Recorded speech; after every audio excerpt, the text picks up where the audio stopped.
본격 타이거즈 편의 토크쇼 전설의 타이거즈. 우리 타이거즈의 전설들과 함께 옛날 추억의 야구 얘기를 나누고 있습니다. 해태 타이거즈에는 전설이 있습니다. 해태의 왕조를 만든 사람은 선동열과 이종범이 아니다. 그 밑에 보이지 않은 음흉한 세력들이 있었다. 오늘 마당새 두 분을 모시도록 하겠습니다. 차동철, 송희석 전설 나오셨습니다. 안녕하십니까? 안녕하세요. 와, 안녕하세요.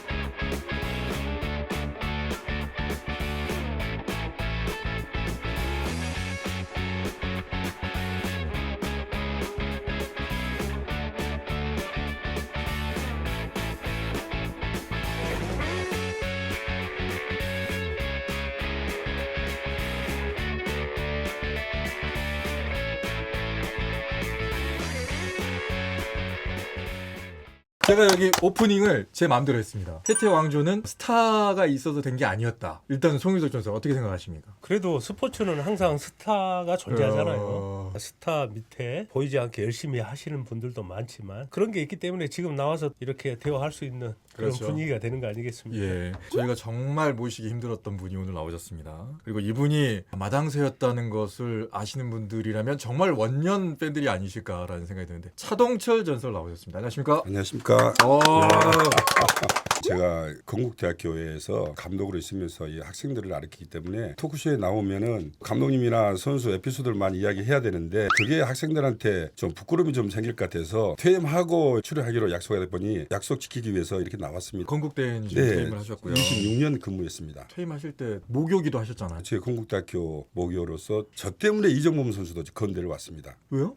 그 이유가 뭐냐면은 건국대는 다 경상도 학교인데 전라도에서 제가 최초로 건대를 들어갔어요. 그래서 그 당시에 경상도의 억양을 잘 모르고 대화면에서도 많이 기합도 많이 받고 했는데 제가 건대를 졸업해서 성공을 하니까 종범이 아버님이 선배님 같이 성공한다면은 건대를 보내겠다 해서 사실은 건대를 그때 왔어요. 개척자네. 개척자시네요. 그 후로 광주, 동성, 진흥 계속 전라도가 이제 계속 올라왔죠. 왜 건대를 가시기로? 그 당시는 감독님이 내 동기 3명하고 4명이 묶어서 가다 보니까 건대를 갔죠. 맞아요. 퇴임하실 때 눈물을 흘리셨을 것 같아요. 야구인으로서 대학을 졸업하고 엘리트 과정을 쭉 밟아서 후배 양성도 많이 했고 눈물 난 게 아니라 지금 내 자신이 자랑스럽더라고. 야구인으로서. 혹시 총장님이 뭐 이렇게 자랑스러운 건대 인상 뭐 이런 거 주셨습니까? 네, 받았죠. 뭐 다른 거 받은 거 또 있습니까? 그 해년마다 이 좋은 선수를 많이 배출하면은 총동문회에서 이렇게 야구인상을 많이 받았습니다. 상금도. 네, 상금도 받았죠. 그 당시는 뭐 금 한 냥도 주시고 현금도 주시고. 건대를 개척하시고 건대에서 거의 뭐 이루셨네요, 야구를. 후배들도 다 키우시고. 프로야구 지금 잘하고 있는 제자들이 뭐 제일 나이가 많은 전준우 선수, 기아에서 마무리했던 문경찬 선수, 네. 또 기아에서 이창규 선수 있죠. 네. 그리고 LG에서 홍창기 선수, 두산의 조수행 선수 잘하고 있습니다 지금. 네. 네. 그러고 나서 바로 한국골프대학교로. 퇴임하고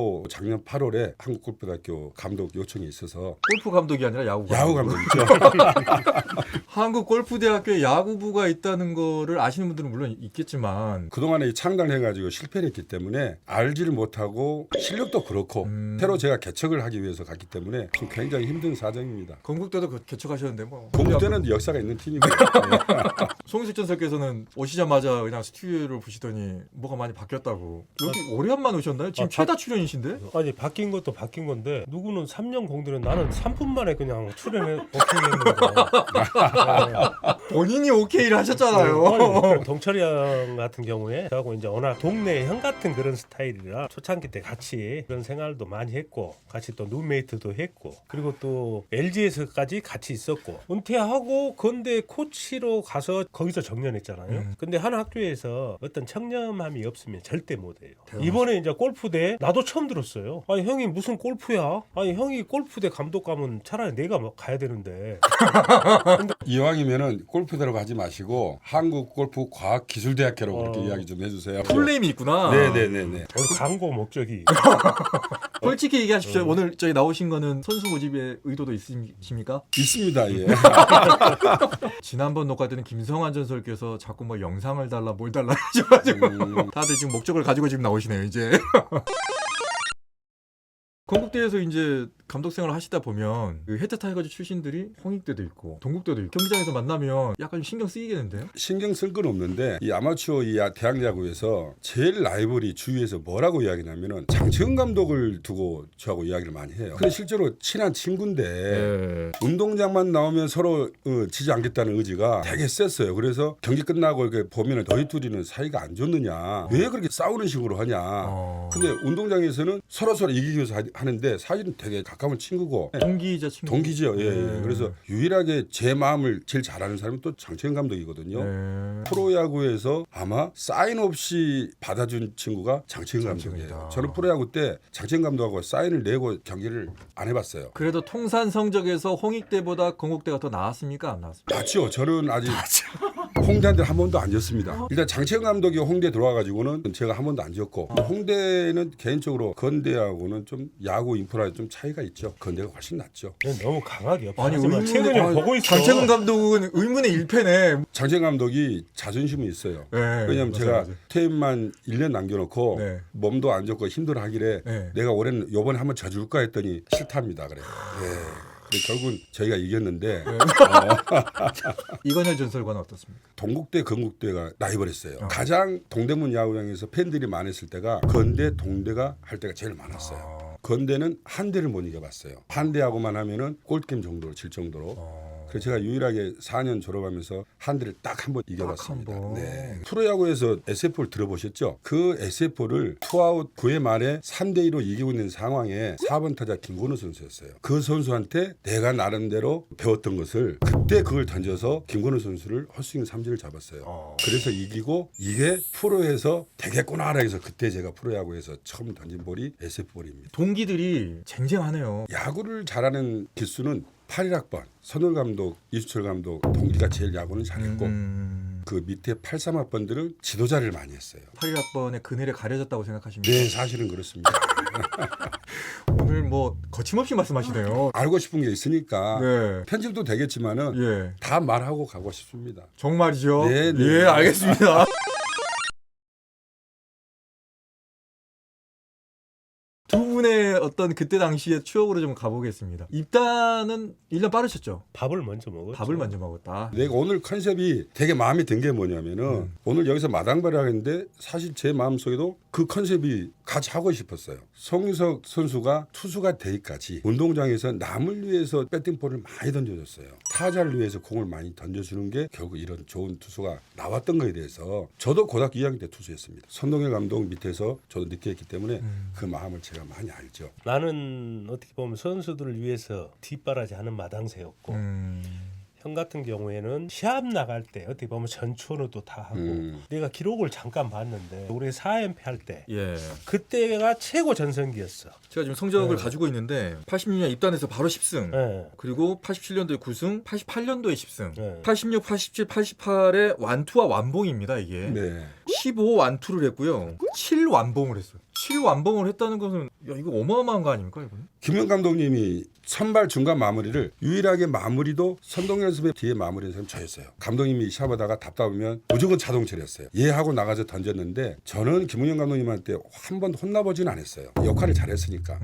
그래 김정수가 못하면 무조건 저였어요. 김정수는 제구력이 좀 조금 부족했으니까. 김종수 전설이 또 한 번 또 의문의 일패는 또. 아 그럼요. 예. 네. 김종수 전설의 볼 컨트롤에 대해서는 어떻게 생각하십니까? 좋은 투수였죠. 프로야구에서 가장 치기 어려운 구질이었고 근데 김웅영 감독님은 제구가 안 좋은 사람을 좋아하진 않았어요. 사실은 김정수 선수는 그때 좀 제구가 좀 들쑥달쑥하긴 했거든요. 그래서 오직 했으면 고인 대신 장효조 선배가 너무 몸으로 왔다가 스트라이드로 왔다가 하니까 그래서 어치기 어려웠다고 하는데 그 덕분에 제가 시합을 더 많이 나갔습니다. 더 많이 나갔다. 네. 최고 전성기 때 동철형 같은 경우에는 저는 이제 뒤에서 봐왔잖아요. 네. 내가 꿈을 좀 야구로서 할 수 있다는 생각을 갖는 게 스피드가 빠른 것도 아니지. 평범한 볼인데 정말 제구 이 구질 자체가 저 볼로도 저렇게 10승하면서 한 4년간을 그때 우승하면서 최고 선수 역할을 했잖아요.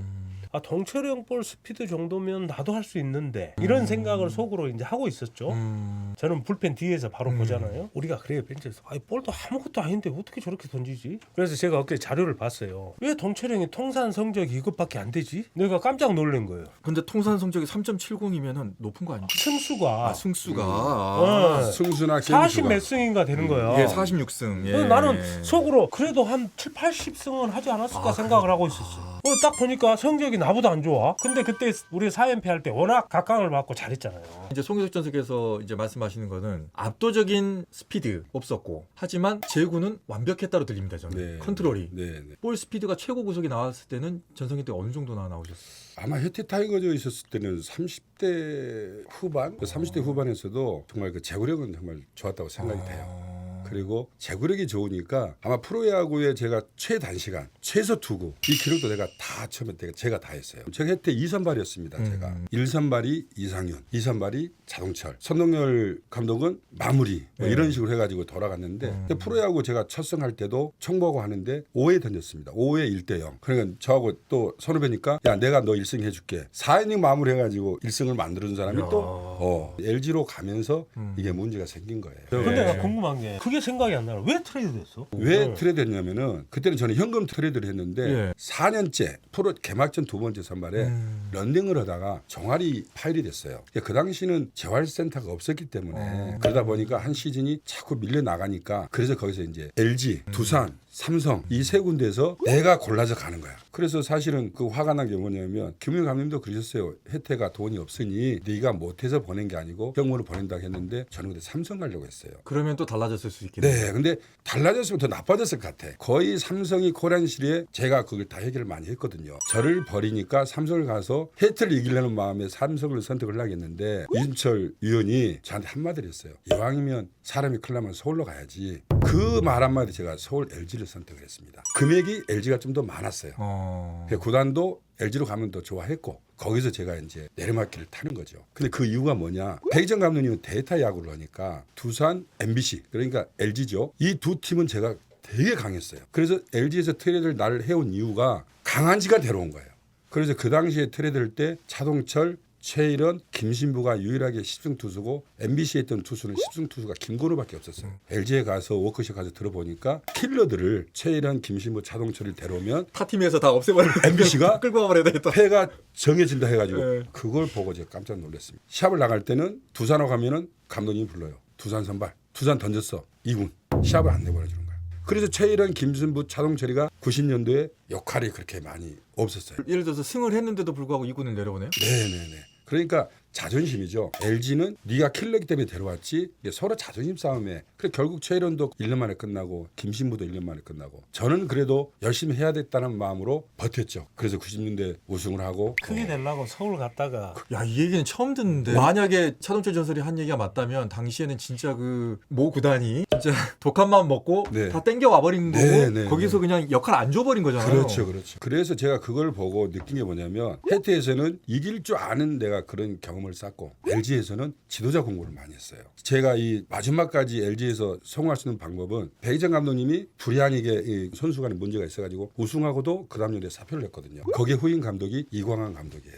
이광환 감독님이 두산에 계실 때 제가 두산 킬러였잖아요. 그러니까 너무 나에서 많이 아니까 이광환 감독이 다시 저를 안아준 거죠. 그래서 거기에서 중간 마무리 세드맨까지 이게 그 역할을 하다 보니까 게임 수는 많은데 근데 승수 이런 게 좀 적었지. LG에서 97년도까지 있다가 나오시게 되는데 근데 97년도까지는 한 48경기 정도 던졌는데 그때는 제가 스피드가 146 던지고 잘 던질 때였어요. 근데 그게 이광 감독님이 떠나시고 천보성 감독님이 감독이 되니까 거기 제가 방귀를 들었습니다. 자꾸 이제 나이 먹은 사람이 젊은 사람들을 갖다가 팀을 갖다 바꾸는 거죠. 그래서 그때 김희식 감독님, 김성 감독님이 여기서 방출식으로 되면은 모르게 이렇게 데려가려고 그랬어요. 한화에 가서 1년 하나, 두산 가서 1년 하나. 그건 레전드가 안 될 것 같아서 제가 과감하게 LG에서 그냥 그만하겠다. 그만하겠다. 저는 LG 코칭 스텝까지도 저는 오더를 받았어요. 제가 와서 한대환 선수도 오고 또 제가 와서 신동수, 혜태에 있는 근성을 LG에다 많이 보여주니까 우승을 하기 위해서는 혜태 친구들이 필요하다 해서 그때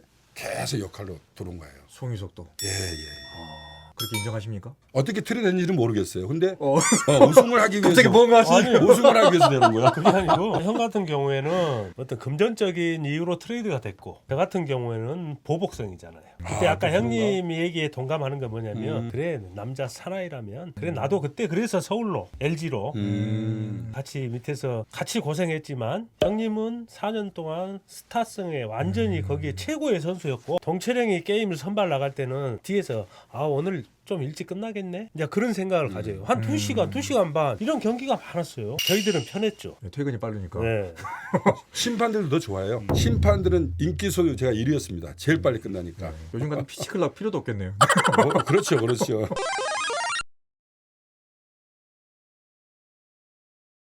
삼성으로 갔었다면 이라는 생각 해보신 적 있습니까? 제가 삼성에 갔었으면은 이렇게 대학에서도 퇴임을 못하고 지도자로서도 성공을 못했을 것 같아요. LG에 가서 많은 워크숍이나 외국에 가서 공부도 배우고 그 교육리그도 LG가 처음 갔거든요.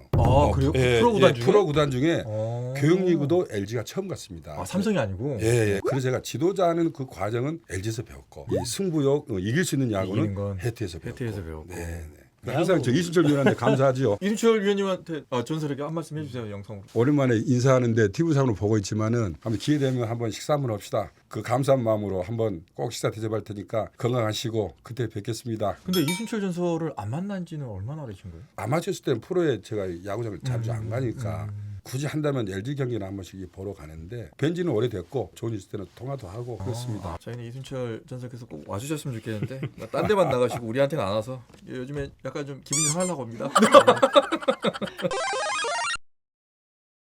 고등학교로 가보도록 하겠습니다. 처음에 야구는 어떻게 시작을 하시게 될까요? 가정이 어렵다 보니까 대구에서도 살았고 광주로 들어오면서 야구 서림초등학교 유명하죠. 거기에 전화가 왔는데 친구가 야구 선수들 옆에 자리가 하나 비었어요. 전화가 왔는데 그때 이 무등 경기장이 그냥 들판 야구장이었습니다.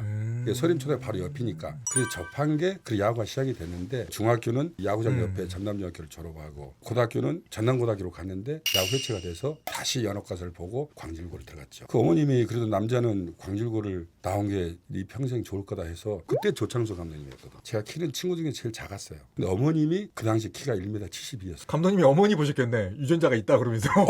그래서 네. 감독님이 저를 야구로 받아주셨죠. 야구를 시킨 게 어머니셨습니까? 옛날에는 아침 먹고 나가면 저녁 되면 그냥 들어오던 시절이라. 예. 저 어렸을 때 시골에 살았는데 다 그냥 아침에 나가면 애들끼리 다 그러죠. 모여다니면서 네. 공차고 그냥 그렇죠. 야구하고 그랬었어요. 근데 그때 당시 형님 야구할 때는 실력 순으로 뽑지 지금은 이제 헤비 문제가 있기 때문에 네네네. 인원수 맞추잖아요. 그때 내가 알기로 우리 때도 그랬지만 실력 없으면 감독들이 그만두라고 권유할 때거든요. 저는 중학교 때도 시합을 한 번도 안 뛰어봤어요. 일고에서 왜 받았지? 왜 받았지? 어머니를 봐서라도 대타라도 한번 내보내겠다라는 그런 말씀하셨거든요. 야구를 잘하지도 못하고 조그맣고 어머니를 보고 조상우 감독님이 저를 이제 받아주셨기 때문에 그때도 제가 배팅볼을 많이 던졌어요. 투수하게 된 동기가 선동열 밑에 투수가 없어요. 그때 제가 1학년을 배팅볼 투수를 하고 1학년 가을부터 투수를 갖다가 전향을 해서 그게 제가 투수가 된 거예요. 설마 감독님이 배팅볼 전문으로 던지려고 그냥 뽑아준 건 아니겠죠? 그렇죠, 그렇죠.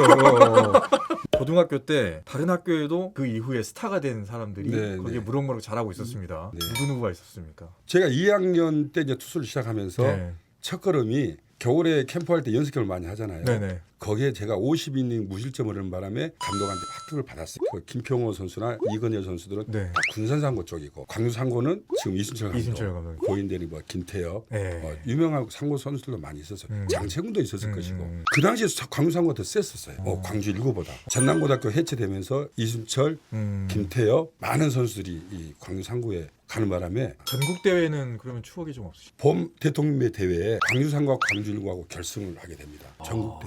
손동규 선수는 군산상고 첫김 선발. 두 번째 저는 설린상고 선발. 설린상고 그 당시에 서울에서 랭킹 1위였거든요. 상대 투수가 누구였습니까? 박노준, 김건우.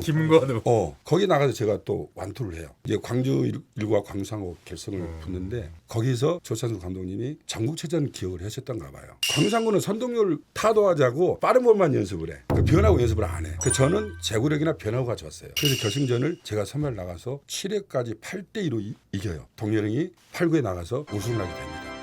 광주에서 도천까지 카프레드가 광주고 광주상고 똑같이 카프레드를 했거든요. 이야. 그게 가장 추억이죠. 그리고 그 대회 끝나고 5.18 사태가 일어납니다. 정말로 그 시대에 정치적으로든 뭐로든 간에 가장 격변기에 지금 네, 그 딱 네, 중간에 네. 딱 속에 계셨던 것 같아요. 그때 당시 강주의 세계 학교가 최고였다는 소리인데 정수영이 또 두각을 나타낼 때가 또 그 시기 아니에요? 정수는 고등학교에서 두각은 있지만은 네. 팀 자체가 약하니까 그 당시에는 광주상고 광주일고 때문에 진흥구가 많이 좀 내려앉혀 있는 상황이고 근데 기량은 되게 좋은 투수고 그래서 연세대학교를 갔죠. 설린상고를 이겨서 그때 진흥이 스타가 됐구나. 서울에 뭐 설린상고, 서울고등학교, 신일고등학교 신일고. 이런 데가 정상이었거든요. 네. 그리고 부산에서는 부산고등학교, 경남고등학교, 전라권은 군산상고, 광주일고, 광산고 이렇게 지역으로 보면은 경상권이 야구는 잘하긴 잘했어요. 전라도, 경상도가 유일하게 잘했다 보면 돼. 그래서 영호남 친선야구도 이렇게 같이 했었고요. 당시에 그러면 동문들도 많이 오고 엄청난 응원전도 있고 그랬었을 텐데. 그렇죠. 동문의 힘이 가장 컸죠.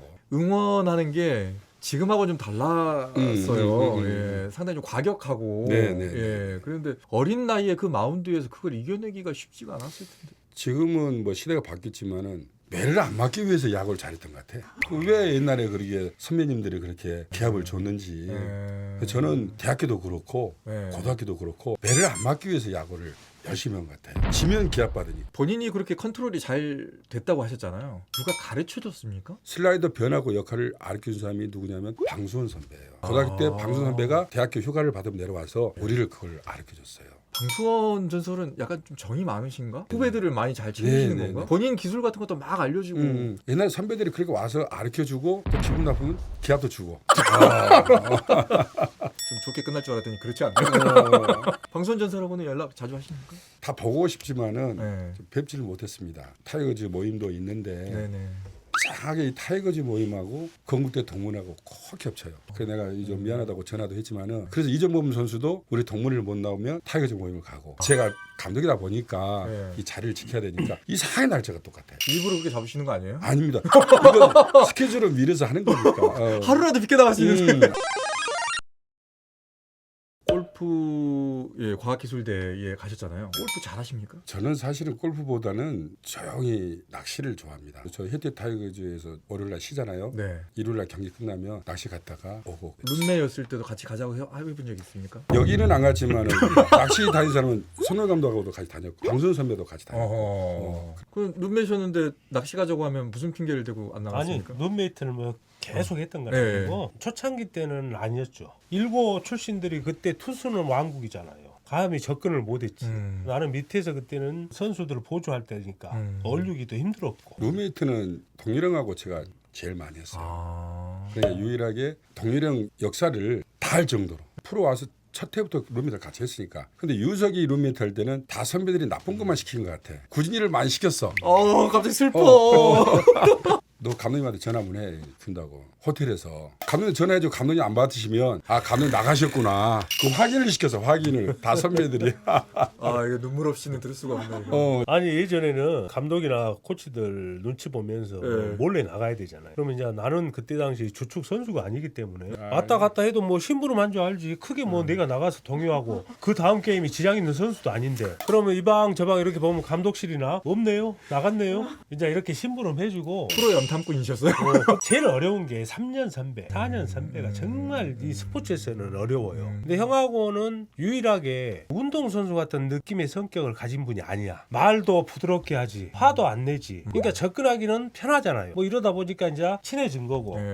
다른 형들은 어떤 성격적으로 보면은 좀 강한 분. 어느 정도 이제 제가 레벨이 올라갔을 때는 같이 막 얘기를 했지만 이게 그 성격이 마운드에서도 차분하니 그 포카 페이스로 9회까지 완투 완봉을 많이 했던 이유가 그런 것 같아. 욱하는 성격은 우리 직계 있잖아. 정수영 같이 욱하면 약간 TV를 보면 요즘 기아의 그 중간에 나온 각도규인가? 그 애가 던질 때 보면 정수영 생각이 한 번씩 나는 거야. 근데 박도규는 잘 던지잖아요. 아니 근데 약간 쓰리쿼터에서 던지면 한 번씩 빈볼 비슷하게 막 날라올 때 보면 정수영 스타일 폼이 비슷하게 나와. 형 같은 경우는 마운드에 올라가면은 던지는 건지 뭔지 그냥 밋밋하니 9회가 끝나. 무슨 특징이 안 보이는데 너무 단시간에 게임이 끝나니까 다들 좋아하죠. 1980년 얘기를 하다가 카퍼레이드 얘기까지 하다가 네, 네. 그 다음에 바로 이제 5.18 민주화 운동이 벌어지게 됩니다. 네. 그때에 대한 기억이 혹시 어떻게 되십니까? 5.18 일어나기 전에 영호남 친선야구를 했어요. 우리가 부산에 가서 시합을 하고 이 사태를 보고 돌아왔는데 근데 5.18 사건이 끝나고 이제 민주화 운동을 광주 1구가 이제 개헌군들이 들어왔습니다. 그때 그 개헌군 본부가 광주 1구 운동장이었어요. 청년기 대회를 나가려고 이 관사에서 합숙을 하고 있는데 밤에 개헌군들이 들어와가지고 우리 다 손들고 그렇게 했습니다. 누구냐고 그래서 우리 야구 선수다. 그래 운동장 나가봤더니 이 운동장이가 전부 일렬로 다 텐트가 군인들과 네, 군인들이 다 점령을 해가지고 그래서 거기서 이제 개헌군이 와서 이제 수습하는 기간이니까 나쁘게 말하면 뭐 불순물자들도 있을 것이고 그런 사람들을 데리고 와서 이렇게 운동장에서 시민들을 데리고 와서 아니죠 밤에 수색 나가서 잡아오죠. 잡아왔었을 때 우리가 그 눈으로 보고 그 군인들이 또 밥도 못 먹었거든요. 그래서 혜태저과에 과자도 우리가 얻어먹고 했는데 그래서 저희가 청룡리를 못 나갔어요. 그래서 광주 1구와 광주 3구 청룡리를 못 나가니까 마산 쪽에서 우승을 했어요. 그때 당시에 운동장에 있었던 군인들을 보고 개인적으로 어떻게 느끼셨나요? 약간 좀 무서우셨나요? 이상하게 느끼셨나요? 아니면 처음에 우리가 이제 숙소에 들어올 때는 손 들고 누구냐 해가지고 뭐 총을 옆에 대고 이렇게 하니까 우리가 그래서 우리가 운동선수인 걸 알고 대화를 했었을 때 아무래도 그 나이가 다 21살, 22살밖에 안 됐지 않고 근데 군인들이 자기도 이유 없이 여기를 왔다는 거죠. 그런 말을 해요? 예, 이유 없이 그냥 출동해서 왔는데 여기를 왔는데 거의 낮에는 자고 밤에 나가서 4시 반 정도 되면 저희가 방에 가서 취침했습니다. 막 총소리가 나니까 그리고 총이 어디서 날라올지도 모르니까 근데 총소리 되게 커요. 그러니까 거의 감독님이 4시 반이면 다 숙소에 대피. 집에는 못 가셨어요, 그러면? 당연히 못 갔죠. 어머님한테 전화를 하니까 돌아가지 말고 뭐 이제 이야기 하잖아요. 그렇죠. 나가지 말고 가만히만 있어라. 가만히 있어라. 근데 거기서 도청을 해서 전화 끊으세요라고 도청해서 전화 끊으라 하니까 끊어야지. 제가 서울에서 이런 이야기도 이런 정말 마음 아픈 것을 서울 사람들은 모릅니다. 네. 이 얘기는 지금 처음 하시는 겁니다. 도청 얘기와 광주 1구 장악하고 나서 밤에 나가서 시민들 끌고 오고 뭐 이런 것들 접촉해 보셨던 그 군인 중에 들으셨던 얘기가 누가 여기 오라고 했는지도 모르고 그냥 출동 내려서 와보니까 여기다 뭐 이런 얘기들. 네. 갑자기 5.18 민주화운동 무슨 새로운 다큐하는 것 같습니다 지금. 그런 검사님이 아니 이 얘기를 한 이유가 뭐냐면 방수원 전설이 손동열 전설의 아버님이 집에서 이제 갔다가 거기서 개헌군이 들이닥쳐가지고 거의 죽을 뻔했다가 그 과정이 방수원 선배는 서울에서 휴가를 나왔어요. 사태가 일어나니까 손동열 감독님 모텔에 숨어 있었고 그때는 대학생들 잡아갈 때니까 저희도 집에를 가야 돼요. 그래서 그때 동일형 아버님이 오토바이를 태워가지고 한 명씩 그때 포수하고 동일형하고 서창딸이 있죠. 거기다 내려주고 또 태워가고 여기서 김한수라는 동일형 친구가 있는데 군인들한테 욕을 했어요. 동일형 집에 들어갔어. 그런데 그 군인이 다 지나가야 되는데 쫓아와서 누구야 하고 총을 댄 게 동일형 옆에다 총을 댔어요. 수원형이 제일 서운한 게 아버님이 내 아들이 안 했다. 그럼 내 아들이 안 해서 누가 했어? 수원형이 했다는 소리 아닙니까? 그걸 수원형이 제일 서운하게 생각하고 있는 게 그거예요. 이 얘기는 나온 적이 없는데 우리가 하는 말이 천하의 손동열 아버님이 내 아들은 안 했다 그랬다고. 그러면 그 뜻은 수원형이 했다는 소리가 들리니까 근데 부모 입장에서는 또 부모 입장에서는 어쩔 수 그렇죠. 없죠. 이게 더 이상 못하겠네요.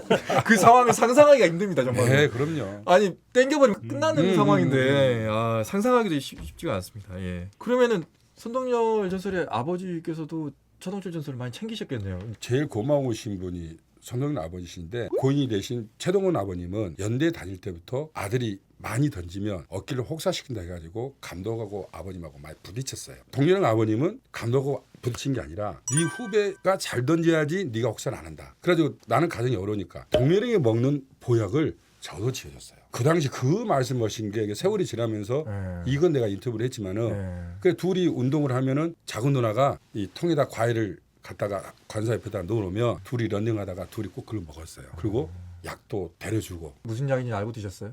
좋다고 하니까 먹었죠.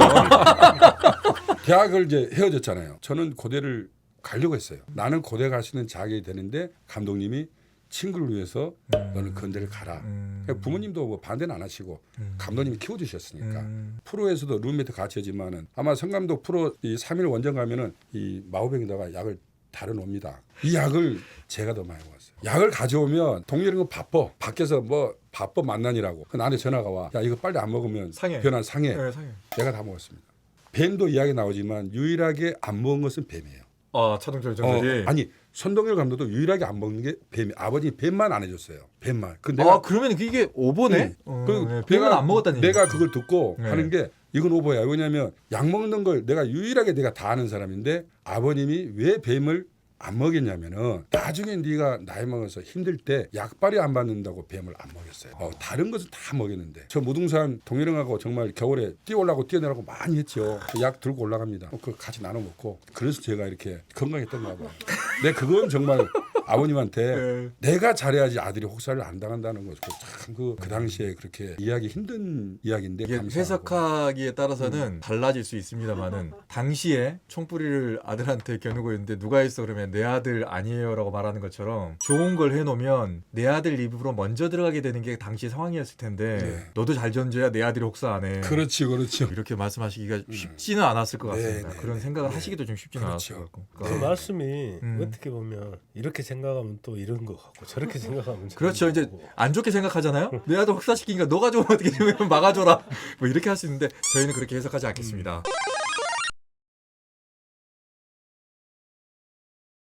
입단을 하게 됩니다. 1차 증명 받게 되고 계약금이라든가 이런 건 얼마 정도나? 저희 그 기수가 입단할 때 계약금은 다 똑같았습니다. 연봉이 1,200인가? 연봉이 1,200에 네. 계약금도 똑같았습니다. 똑같아. 그러면 이제 항상 나오던 얘기가 있습니다. 이렇게 한국 시리즈를 우승을 하셨잖아요. 인센티브를 얼마 정도 받으셨는지? 무조건 A급이었죠 그때. A급인데 그때 A급이 기억난 게 630만 원이었습니다. 그리고 시합을 할 때 달달이 시승 투수가 한 달에 한 25만 원도 받았던 것 같아요. 여기 그때 25만 원이 월급이라고 그러던데. 그렇죠, 맞았나요? 그렇죠. 예. 연봉 내가 300이었어. 또 아픈 걸 꼭 집었어. 아니 해보니까 10승 아무것도 아니에요. 아마 프로야구에서 중간에 시즌하다가 해수장 간 사람 나밖에 없습니다. 왜 해수장을 가게 됐냐면은 강만식 선배가 광질고 하늘 같은 선배. 네. 나 김정수, 신동수가 들어가면서 김용남, 방수원, 강만식 이 선배들이 내리막을 타게 돼요. 우리가 거의 1년에 10승을 했으니까. 근데 이제 강만식 선배가 저한테 너 5승만 해도 20% 상한선에 됐고 그러니 아프다 그래. 대 선배가 시키니까 저 허리 아픕니다 해서 감독님이 그러면 올라오지 말고 쉬어. 감독님이? 김용 감독님이 이야, 그 특혜 아니에요 그거는?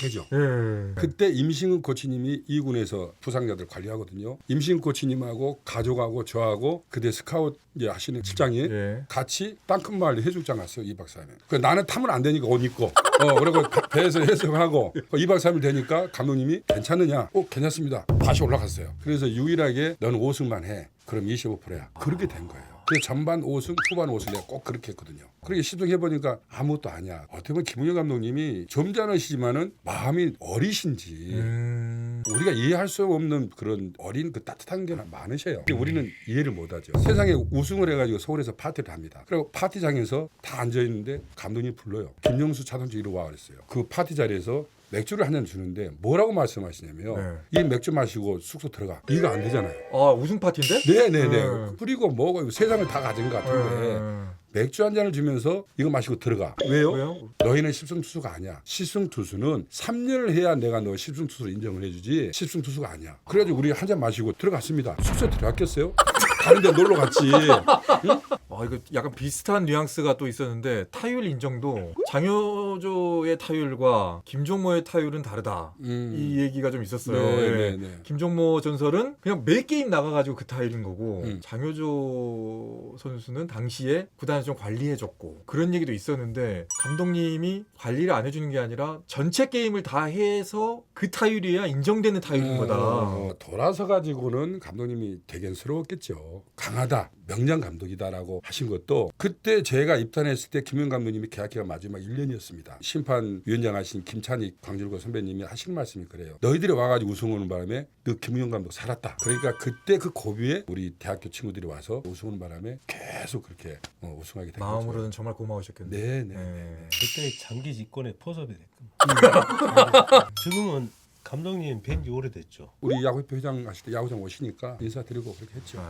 지금에서 보면 선수가 다 하는 것 같지도 않고요. 감독이 다 하는 것 같지도 않습니다. 요즘 한화 보면 그런 생각이 들어요. 한화가 시즌 초반에는 좀 이렇게 하위권에 있다가 감독이 바뀌면서 선수들의 분위기도 바뀌는 것 같은 느낌? 이기려고 하는 게 보이고 선수들이 거기에 좀 뭉쳐있는 듯한 느낌이더라고요. 그럴 때 보면 선수가 좀 다 하는 것 같기도 하지만 분위기 전환을 감독이 또 해주는 게 아닌가. 서로 의지하는 관계 아닌가. 저는 그게 동감이 됩니다. 제가 살아왔던 시절을 쭉 야구 경력을 쭉 보면은 감독님이 강해서가 아니라 그 직업 선수이기 때문에 이 감독님한테 잘못 보이면은 교체가 된다는 걸 알아요. 그게 어떻게 보면 이 감독님 앞에서 최대한 베스트로 충성하는 모습으로 그 게임을 하는 거거든요. 제가 왜 이런 이야기를 이렇게 받아들이고 한화가 이렇게 역시 그러구나라는 게 제가 백이정 감독님한테 반기를 들었어요. 그러니까 감히 나한테 반기를 들어 해서 안 부르는 거야. 2-3에 공 2개를 빠뜨리면 타자가 헛스윙한다고 감독님 믿고 있어요. 근데 공이 3개가 빠져가지고 볼이 돼서 포볼 나갔어요. 그럼 거기까지 끝나야 돼. 근데 감독님 들어와서 이 바보야 헛스윙을 안 했기 때문에 네가 잘못 던지게 했는데 거기서 가만히 있어야 되는데 감독님 거기서 공 2개를 빼는 게 아니라 몸쪽을 던졌으면 선수는 삼진이었습니다. 이 말 한마디에 바로 밀려납니다. 그래서 한화에 잘 될 수 있는 게 선수들이 의기투합한다는 게 이 감독님한테 잘못 보이면 드레디야 내 자리 뺏겨. 그래서 최선을 다하는 겁니다. 그렇게 분석하시는 거예요? 예, 저는 그렇게 하고 있어요. 김경문 감독님이 유해 보이시는데 상당히 좀 무서운 면이 위에 보셔도 되게 무서운 감독이세요. 예. 많은 분들이 기억하는 투수들이 많이 있지 않습니까? 그리고 기억하는 경기도 있습니다. 최동원과 손동열의 그 15회 혈투도 네, 많은 네. 분들이 기억을 하는데 네. 본인도 그런 경기가 하나 있지 않았습니까? 인천에서 청보하고 김신부 차동철 선발 맞대결에서 15회 무승부로 0대0으로 끝나요. 거기서 제가 자랑스러운 게 저는 무사사고예요. 그걸 이 팬들이 좀 아는 사람도 있지만은 예. 무사사고에 대해서 굉장히 높이 평가를 해주시더라고요. 11회에서 감독님이 타임하고 올라오셨어요. 어떡할래? 아니 내려가면은 아무것도 아니고 지든 이기든 해야 되는데 괜찮습니다. 그럼 네 끝까지 던져 하고 내려가시더라고요. 15회 무사작으로 끝나더라니까요. 0대 0으로 경기가 끝나는 것 자체도 힘든데 그렇죠. 15회까지 간다는 것 자체가 힘들거든요. 네. 근데 야 당시에 혜태의 타선이 0으로 묶였다는 것도 대단하고 또 상대를 0으로 잡으셨다는 것도 대단한 것 같고 혹시 그때 몇 개까지 던졌는지 기억나세요? 제가 알기로는 한 70개, 170개 정도 투수가 작으니까 15개까지 던질 수 있었던 것이고 그때 뭐 경기 끝나고 조금 그런 생각 가졌던 것은 김준환 선배님이 홈에서 네. 서서 들어다 죽었어요. 김준환 선배님이 그거 그냥 세이프됐었으면 이길 수 있었는데 오늘 여러 명 가시네요. 혹시 팬들이나 뭐 아니 누군가가 과거의 영상이나 사진 같은 거 이렇게 보내주신 적 있습니까? 그 당시는 뭐 영상 그렇게 많이 없었죠. 왜냐면 그렇죠. 그 당시 뭐 삐삐 있었던 시절이니까 그 야구하면서 제가 기사 나오는 그 스크랩북 같은 것은 팬들이 보내 내가 야구할 때까지는 보낸 게 그런 게 있어요. 그걸 안 보다가도 우리 자식들한테 보여주면 아 아빠가 이런 일이 있었구나.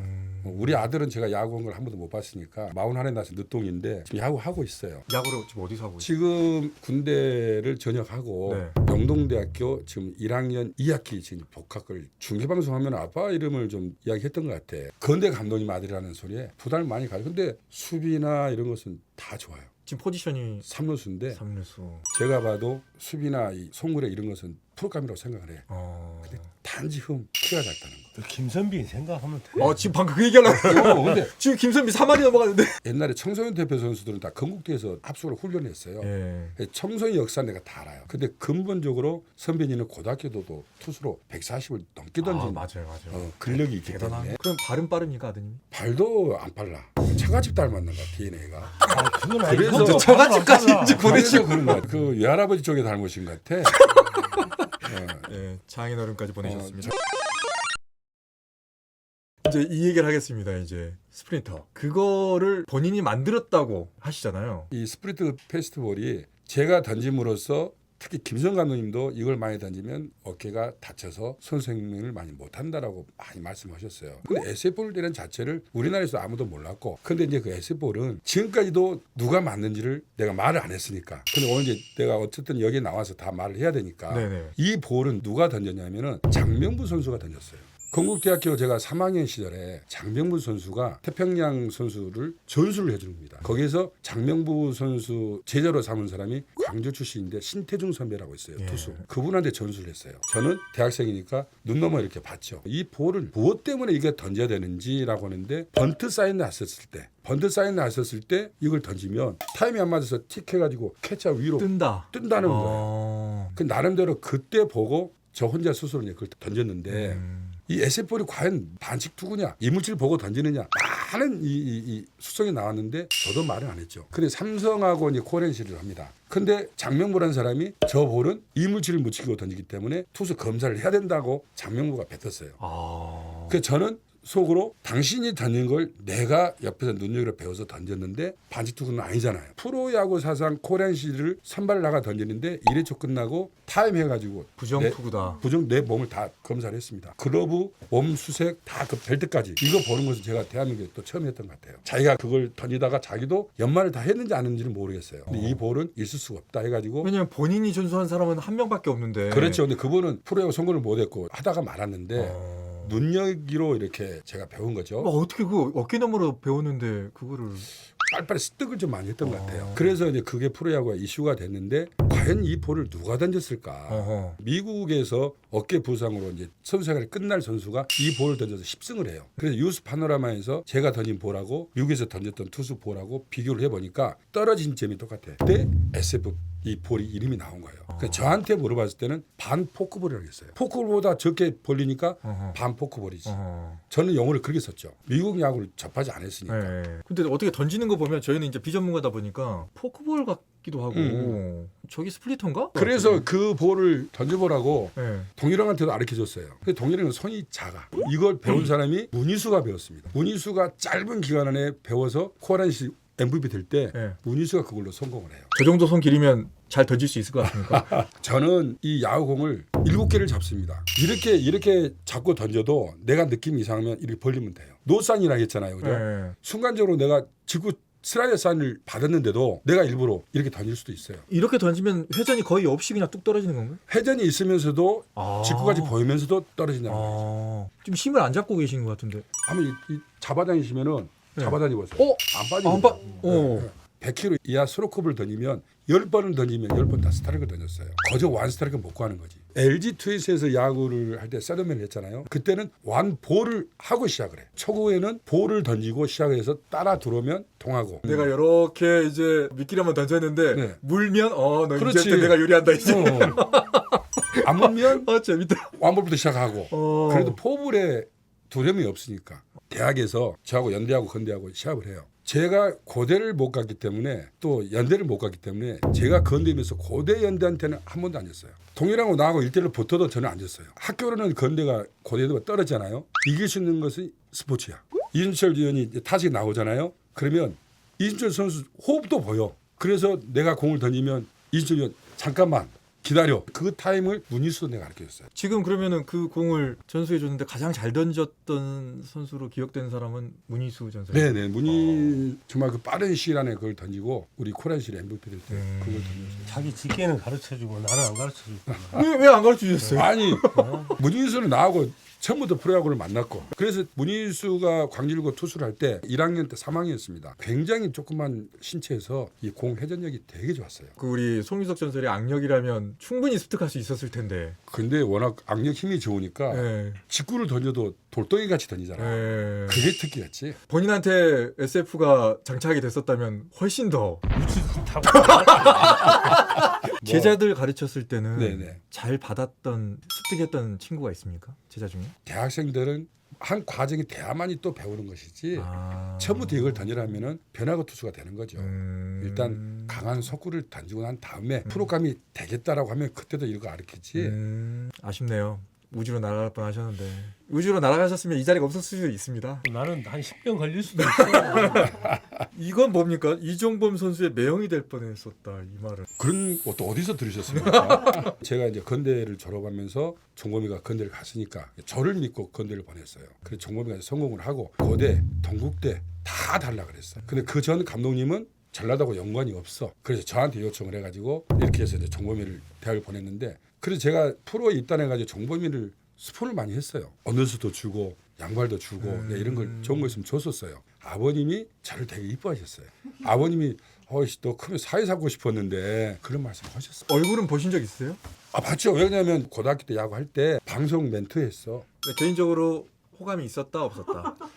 그때는 어렸을 때니까 뭐 그런 있었다 없었다. 아니, 어렸을 때라 생각을 못했어요. 저 결혼을 저 중매했습니다. 손동열, 차동철, 문희수, 김종모, 이준철 이렇게 같이 만나서 술도 많이 마시고 잘 지냈죠. 근데 종모 형이 딱 결혼을 하네. 그러니까 결혼했으니까 술 먹고 싶으면 집으로 와. 집에 가서 먹었어요. 딱 결혼한다고 하니까 놀 사람이 없는 거야. 나도 결혼해야겠다. 나도 선발서 결혼했어요. 그래 그해 막 문희수 나 뭐 동료를 한꺼번에 다 막 결혼식을 다 했어. 사모님 보실 수도 있어요. 김선진이 아버님이 저를 중매를 한 게 정경진 선수라고 있어요. 그 집 큰딸하고 저하고 중매를 가지고 제가 결혼했다니까요. 마음에 든다 안 든다가 아니라 아이씨 다 결혼이니까 나도 그냥 결혼할란다. 그러고 나 중매에서 결혼했어. 그 얘기 잘해. 이거 오래 남아요. 아 정말 정말 지금 뭐 사이가 안 좋아요? 뭘 싸우고 오신 거 아니죠? 아니 그 당시에 중매는 본인이 하실 때 다방에서 만났습니까 두 분이? 선진 아버님하고 네. 선진 아버님하고 그때를 기억 못 하시는 거 아니에요? 아니요. 선진 아버님하고 장인어른하고 3명 만나가지고 네. 중매시키겠다. 저를 보고 뭐 내 나라도 뭐 살겠다. 가진 건 없지만 그래가지고 허락을 해주셨고 그럼 그때까지는 지금 사모님을 못 보시고 한 번은 봤는데 아버님이 허락을 해줘야 두 번째 만날 수 있는 거야. 처음 만났을 때 마음에 드셨습니까? 나는 잘해. 마음에 들었죠. 마음에 들었지만 어떻게 답이 바로바로 안 나옵니다 지금. 아니야. 근데 마음에 들었지만 야구 생활부터 시작해서 건국대의 그 지도자 과정까지 해서 지금까지 계속해서 같이 함께 하셨잖아요. 가장 고마운 사람이 사모님일 것 같습니다. 그렇죠. 아무래도 네. 광주 사람인데 결혼하자마자 제가 트레이드에서 서울로 갔었으니까 어린 나이에 친구가 있겠습니까? 누가 있겠습니까? 가장 고마운 진짜 집사람이죠. 이 타이밍에서 한번 사모님께 영상 편지로 고마움을 한번 전해주십시오. 아니 저 화지엄마 나 이 방송에 이렇게 나왔는데 아무튼 내가 이렇게 야구인으로서 이렇게 끝까지 이렇게 퇴임할 수 있던 길은 집에서 항상 나를 걱정해주고 욕심을 부리지 말고 올바른 길로만 가라는 그 뜻을 하다 보니 퇴임도 했고 지금도 또 다음에 골프대학교 지금 하고 있지만은 아무튼 고맙고 아이들 잘 키워서 고마워. 올라가서 볼게. 사랑이란 말은 여보라도 해줘도 네. 사랑해. 저는 지금도 우리 결혼하면 여보 그러잖아요. 여보라는 소리 한 번도 안 해봤습니다. 그냥 우리 이제 큰 딸이 있으니까 화지엄마 이름 불러준 적은 없으시잖아요. 젊었을 때는 혜정아 그래도 했죠. 혜정아 사랑한다 한번 해주세요. 한 번도 안 해봤습니다. 진짜 한 번도 안 해봤는데 부끄럽네. 혜정아 사랑한다.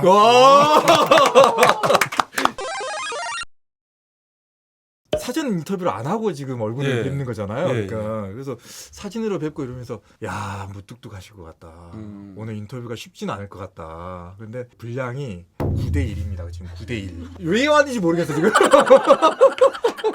그래도 고마운 게 뭐냐면 기아 타이거즈 박진태라는 선수가 1차 지명 받고 왔거든요. 그것도 제 제자입니다. 근데 그때 왔을 때 우리 유서희가 숙소도 잡아주고 그런 거에 좀 감사하고 예. 그 고마움이 있죠. 예. 오늘 하면 스스로 생각했어요. 오늘 옆에서 보조로 있어도 잘 하실 거라고. 예전에 이제 같이 생활했을 때 뭐 흉보고 또 이러면 또 이제 가정사도 있고 제자도 있고 이러다 보니까 해태에 있었을 때의 4년, LG에 있었을 때의 한 8년, 정말 강렬하게 남은 건 해태였습니까? 그렇죠. 그래도 제재를 받지 않고 당당하게 밖에서 술도 마시고 그렇게 시합을 했던 제재를 안 받고 있기 때문에 LG에서는 제재를 많이 받았죠.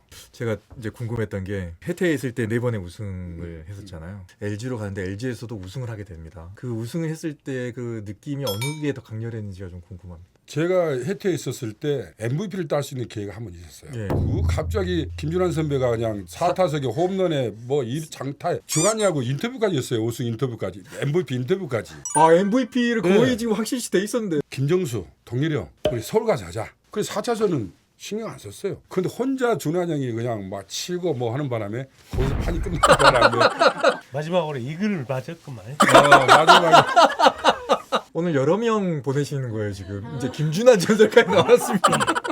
근데 지금 반지를 하나 끼고 계시는데 네네. 그 반지가 한번 보여드릴까요? 예. 야 내가 94학번인데 세상에 1994년 한번 만져나 보세요. LG 선수. 아 여기 많이 있던데. 근데 만져나 봐.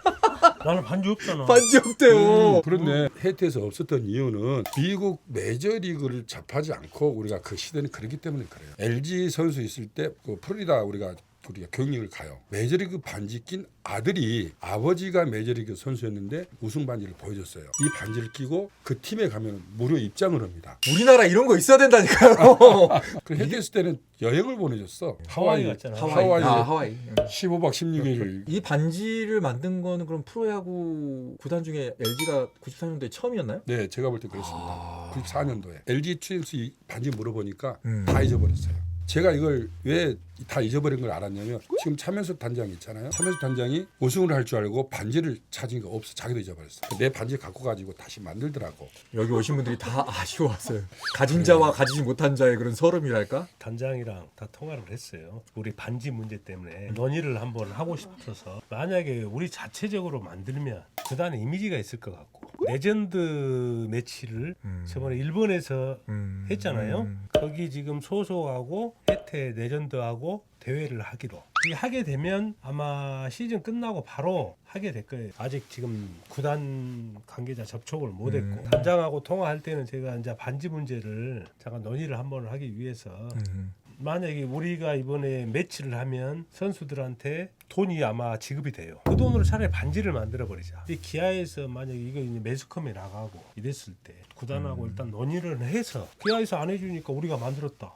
이런 식으로 또 어필이 되면 오해를 할 수 있으니. 그렇죠. 구단 이미지도 나빠지고. 그렇죠, 그렇죠. 단골 메뉴로 지금 나온 얘기거든요. 근데 이제 이거는 기아 타이거즈 구단이 생각을 좀 해주셔도 좋을 것 같습니다. 왜냐하면 타이거즈라는 그 프랜차이즈 구단이 지금까지 이어져 오는 거잖아요. 그거를 기억할 수 있는 어떤 좋은 상징물 하나씩은 해주는 게 명문 구단으로서의 어떤 뭐 자세가 아닐까라는 좀 생각이 듭니다. 올해 또 성적이 좋아서 타이밍은 지금입니다. 타이밍을 지금입니다. 저도 이제 노리고 있어요. 네, 타이밍은 지금이에요. 86년 한국 시리즈 3차전 기억나시죠? 혜태버스가 불타던 네네네. 경기에 마지막 투수셨어요? 네. 불났을 때 그냥 순간적으로 당황하니까 일단 차를 타고 가야 되는데 한 차가 불났으니까 다 이제 옮겨 타야 되잖아요. 근데 그 불났었을 때는 야구 이기 전에 폭동으로도 볼 수 있어요. 그럴수록 선수를 더 강하게 만들어준 거죠. 그때 기억은 어떻게 빠져나오셨는지 기억이 좀 나세요? 뭐 정신은 없었죠. 뭐 어쨌든 광주를 내려가야 되니까 지문 차이가 있는데 네. 제 차는 불이 안 났어요. 투수하고 야수하고 이렇게 좀 이렇게 나눠서 탔기 때문에 투수 차는 불이 안 났는데 야수 쪽 차가 불이 났어요. 불이 난 차 나는 그때 당시는 그 정상적인 그렇죠. 아니었으니까. 예. 형들은 불 나도 네. 선수들 보호차를 다 빨리 보호하지. 이동하지만 우리는 또 지켜보고 보조하고 해야 되니까 그 상황을 너무 잘 알지. 그랬구나. 뭐 잃어버린 거 딱- 없으시죠 당시에? 그 저는 없었는데 예. 사실은 불난 것도 무서웠지만은 네. 인천에서 차 유리가 다 박살이 나가 내 자리가 앞에서 세 번째 자리인가 이 큰 돌로 긴 유리를 깨고 운전석은 그냥 파일이 돼가지고 깨진 않는데 그걸 테이프로 붙였어. 그래 가는데 비가 왔어. 부산 가야 되거든요. 근데 부산에서는 거의 버스를 고속버스 터미널에다가 넣어놓고 나왔어요. 경찰차. 예. 그걸 타고 기동대차. 나갔으니까. 기동대차 타고 나갔어요. 당시에 그 옛날 영상으로도 나오거든요. 우리 관중 문화. 지금 보면 불과 한 20-30년 전인데 지금의 관중 문화가 좀 많이 좋아졌구나. 한풀이 때문에 특히 또 라이벌 쪽하고 이렇게 하면은 예. 오직 있으면 롯데하고 하면은 회장님이 시합을 지는 게 낫다잖아요. 그건 안 팔려. 고등학교, 대학교 초반까지도 그런 문화가 좀 있었어요. 무등 경기장 가면 술 취하신 분들 그리고 욕하시는 분들 누워 계시는 분들 지금 관중 문화가 너무 좋아졌죠. 한국 프로야구 너무 좋아졌죠. 너무 좋아졌죠. 예, 요즘 많이 기아에서 또 그 치어걸들 삐끼삐끼 춤. 음. 추실 줄 아세요? 저는 그런 쪽에서는 잠깐 방금 나한테 눈으로 욕했어 방금. 너 이씨 놈이다. 왜 부른 거니 너? 오시는 분들 아 다. MC 참 오래 하시네. 아직도. 헤드 타이거즈 우리 레전드 사인이 있잖아요. 그죠? 아마 내가 볼 때는 거기에 반 이상은 유세가 다 사인했어요. 예, 본인이 실토하셨어요. 그래서 여기서 하는 바람에 사인볼을 가지고 계신 분들이 충격에 빠졌습니다. 그렇지. 감정해야 된다. 나중에 저를 감정사로 부르고. 감정선. 먼저 특집 하시죠. 공개 방송으로.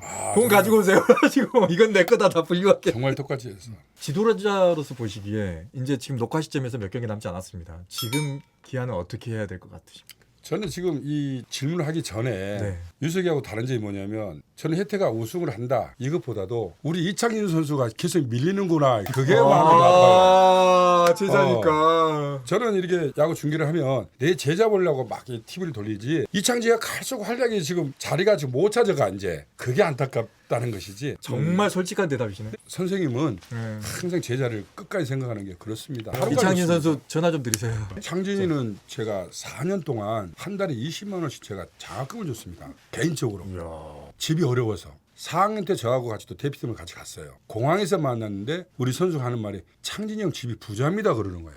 가난한데? 어떻게 부자인데? 형 집에 놀러 가는데 인천에 복층 아파트에 살고 엄청 부자라는 거예요. 그 소리를 내가 4학년 거의 끝날 무렵에 들었어요. 지금 몇 명을 보내시는 거예요 지금? 아니 지금 아니 나는 그게 나 제일 서운하니까. 전화 드리시고 저기 소장이 날아갈 수 있으니까. OX판입니다. 맞으면 O, 틀리면 X. 애매하다 싶으면 가운데 세모로 해주시면 되겠습니다. 자, 첫 번째 질문. 나는 다시 돌아가고 싶은 시절이 있다. 하나, 둘, 셋.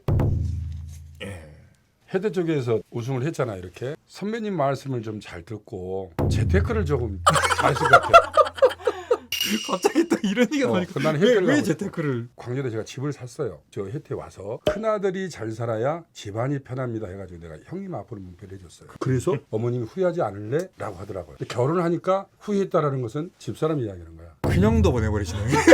언제 쪽으로 돌아오고 싶습니까? 저는 고3 아, 이 얘기 안 들은 것 같은데 왜 고3으로? 프로야구를 안 하고 대학을 선택의 기로에서 다시 돌아간다. 대학을. 왜 그때는 대학을 가는 분위기였잖아요. 대학을 저는 확정까지 해놓은 상태에서 나왔으니까. 두 번째입니다. 나는 내 마음속에 영웅이 있다. 하나, 둘, 셋. 세모. 따로 이렇게 마음에 두고 계신 분들은 없는 걸로. 라이벌은 있었습니까? 신경 쓰인 라이벌? 라이벌을 그런 생각은 안 했던 것 같아요. 타자가 보기에 차동철 투수가 올라오면 너무 안 흔들리니까 오히려 본인들이 흔들리는 건가요? 본인들이 흔들린 게 아니라 가장 공이 만만한데 못 치니까 아마 그게 화가 났을 겁니다. 아마. 근데 형님 이후에 스타일이 비슷하다고 생각했던 선수가 조기현. 거기도 볼도 빠르지도 않고 거기도 제구와 변하고 팔색조. 거기 뭐 150 던진 투수도 아니고. 마지막으로 가겠습니다. 지금 다시 선수를 한다면 기아 타이거즈에서 뛰고 싶다. 선수를 한다면 혜태 타이거즈 말고 기아 타이거즈. 하나, 둘, 셋. 타이거즈지. 중책을 맡고 있는 사람으로서 네. 기아로 가야 지금 상황이 애매하니 하시네. 투지가 있었고 선후배 사이에 그런 끈끈함이 있었던 그때의 혜태 타이거즈 같은 분위기냐, 지금은 관리도 잘 되고 컨디션도 좋고 대우도 잘해주는 지금의 기아 타이거즈냐. 기아지. 그럼. 그때의 투지나 그런 분위기로 혜태가 대우만한테 잘해줬다면. 군대를 또 가요? 근데 그게 이제 시대 차이인 것 같아요. 그때 혜태 타이거즈는 아무리 성적이 좋아도 연봉의 25%밖에 상승을 안 올려줘. 그래서 제가 처음에 10승을 할 때 25% 인상을 하고 뒤로 500만원을 받았어요. 그리고 또 1200에서 9승을 해가지고 또 뒤에 가서 300만원을 받고 또 20%였어요. 기아는 지금 현장에 운동을 잘하면 잘할수록 10승 3승을 하면은 연봉이 얼마나 받겠습니까? 그래 시대 차이가 나니까 현실적으로 한다면은 기아에서 해야지. 그럼요. 우리 대학 선수를 프로를 보내잖아요. 너 인물이면 네 연봉값은 입장료 받아서 너 연봉 충분히 줄 수 있다. 그게 바로 누구였냐면 이한진이라는 선수입니다. 이한진. 걔를 바라보면 기합을 주고 싶어도 기합을 못 줘. 엄청 잘생겼어요. 저는 뭐 프로야구 성공이라면 10년 해야 성공이라고 저는 이야기를 하는데 요즘에 막 3년, 2년 하다 방출되잖아요. 근데 걔는 인물이 좋아서 네 연봉값을 한다. 저는 그런 표현을 했어요. 그러니까 이게 오해하시면 안 되는 게 이제 야구는 선수를 보러 가기도 합니다. 또 야구를 잘하면 또 야구 잘하는 선수를 보러 가기도 하고 그 사랑을 받은 어떤 인센티브를 이제 선수들이 받아가는데 받아가는 선수들도 그렇게 생각해야 될 것 같아요. 이게 팬들의 사랑이다. 이 질문은 차동철 전설에게만 하겠습니다. 왜냐하면 송윤석 전설은 이 질문을 한 5번 했기 때문에 팬들에게 어떤 선수로 기억에 남겨지고 싶습니까? 마운드 섰을 때는 팬들이 보면은 되게 저를 무섭게 많이 봅니다. 그래서 만나면 참 따뜻했거든요. 지금도 LG도 그렇고 혜태는 역사가 좀 길어졌지만은 그 후에 지도자가 됐기 때문에 건강할 때까지는 아이들을 많이 배출하고 싶은 그런 마음이에요. 김경문 감독님도 그렇지만 또 다른 기회가 프로팀에서 감독으로 온다면 자신 없습니다. 이 후배를 위해서 제자를 위해서 했기 때문에 지금 프로에서 제가 이렇게 간다는 생각은 안 해봤고 그리고 옛날에 제가 프로에 한번 발 닫을 수 있는 길은 있었어요. LG에서 코치 제안을 받았고 손흥민 감독이 삼성에 수석 코치 할 때 저한테 콜이 왔어요. 투수 코치로 와라. 네가 프로에 한번 와야 되지 않느냐. 그래서 제가 그때 동일형한테 대학 감독은 한번 하고 가야 되지 않느냐. 그런 이야기했어요. 동일형이 삼성 감독이 될 때 이 오른쪽 자리가 누가 하냐면 조기현이가 앉았어. 그래서 동일형이 조기현한테 여가 누구 자리였는지 아냐? 동철의 자리였다. 동철의 자리 그 이야기를 했다 그러더라고요. 그래, 동철이가 안 와서 저기 네가 앉았다. 그리고 이준철 감독이 LG 감독을 할 때 그때 다른 사람 편으로 동철이가 왔으면 좋겠다. 밖에서 농담으로 이런 이야기를 합니다. 이준철 감독이 성공할 수 있는 길은 내가 갔었으면. 네, 그런 이야기를 밖에서 많이 해요. 가든 전라도 사람이고 유일하게 이준철 감독 성격을 알 수 있는 사람이 나거든. 서울 사람들의 특이한 본인밖에 모르는 그런 게 있어요. 그래서 LG 출신들이 밖에 나가서는 좋은 지도자가 많이 하고 본인의 LG 팀에서 좋은 지도자는 별로 그동안 없었어요. 이제 그러면은 송유석 전설이 불멸의 타이거즈에서 부르면 가실 겁니까? 가죠.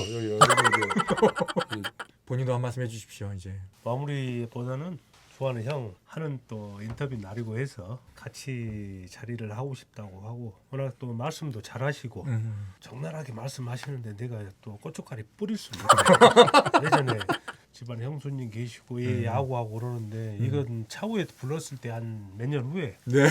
그때 썰을 다시 한번 하실 것 같고 끝으로 타이거즈 팬들에게 이제 예. 그리고 혜태 타이거즈에서 첫 프로야구 우승했을 때 가장 행복했습니다. 그리고 저를 아는 주위의 지인분들이나 팬들한테 감사한 마음으로 지금까지 살고 있고 또 기회가 된다면 다시 한번 뵙도록 하겠습니다. 건강합시다. 예. 그리고 여러분 한국골프과학기술대 야구팀의 많은 관심과 지원 바라겠습니다. 자 여기까지 하겠습니다. 고맙습니다. 감사합니다.